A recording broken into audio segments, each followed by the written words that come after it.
Di mana ada visi dari Tuhan, di situ ada penyediaan dari Tuhan. Bagaimana kita mengenali ini kehendak kita, keinginan kita atau kehendak Allah waktu kita dengar suara Tuhan?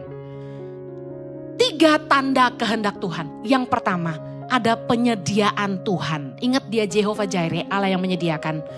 Ingat tadi kisah Abraham, Kejadian 22, ketika Tuhan melarang dia menyembelih Ishak. Apa yang terjadi?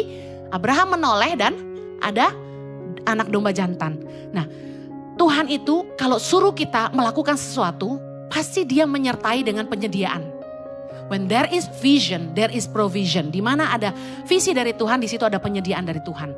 Tanda yang kedua, kalau itu kehendak Allah, apa yang kita kerjakan itu jadi berkat buat banyak orang.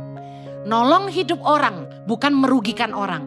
Kalau Tuhan suruh kamu bisnis apa, itu pasti jadi berkat. Yang pertama, buat keluargamu dulu, lalu buat orang banyak. Nah, Matius 13 ayat 31 tentang hal kerajaan sorga seumpama biji sesawi yang diambil dan ditaburkan orang di ladangnya. Biji itu yang paling kecil. Nah, ingat, kalau kita mulai apa-apa jangan langsung mau besar.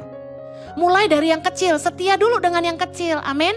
Orang nafsunya gede. Dengar, belajar dulu dari yang kecil. Kalau itu dari Tuhan, apa yang kamu kerjakan akan berkembang. Dikatakan gini, apabila sudah tumbuh, sesawi itu lebih besar daripada sayuran lain, bahkan menjadi pohon, sehingga burung-burung di udara datang bersarang pada cabang-cabangnya. Wow, karena ketaatan Abraham, segala bangsa mendapat berkat. Amen. Yang terakhir, apa yang menjadi tanda itu kehendak Tuhan?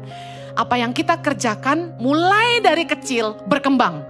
Matius 13 ayat 33. Dan ia menceritakan perumpamaan ini kepada mereka. Hal kerajaan sorga itu seumpama ragi yang diambil seorang perempuan. Diadukkan ke dalam tepung terigu 3 sukat sampai khamir seluruhnya. Ragi itu kalau dipakai cuma sedikit. Tapi pengaruhnya berkembang. Kalau itu dari Tuhan pasti berkembang. Anda kalau sampai harus ngoyo, maksa, jalan ditutup, nabrak, suap, pakai cara-cara kotor, pakai cara-cara jahat, itu bukan kehendak Tuhan. Bapa yang saya kenal adalah Bapa kebenaran, adil. Dia Bapa yang menyediakan, dia Bapa yang setia dan menyertai, dan dia Tuhan yang pegang janjinya dalam hidup kita. Amen. Mari miliki iman. Mulai dari mana? Mulai bergaul dengan Tuhan. Mulai biasa mendengar Tuhan. Mari mulai taat ketika Tuhan suruh kamu lakukan hal-hal kecil. Bangun kepekaan dengan Tuhan.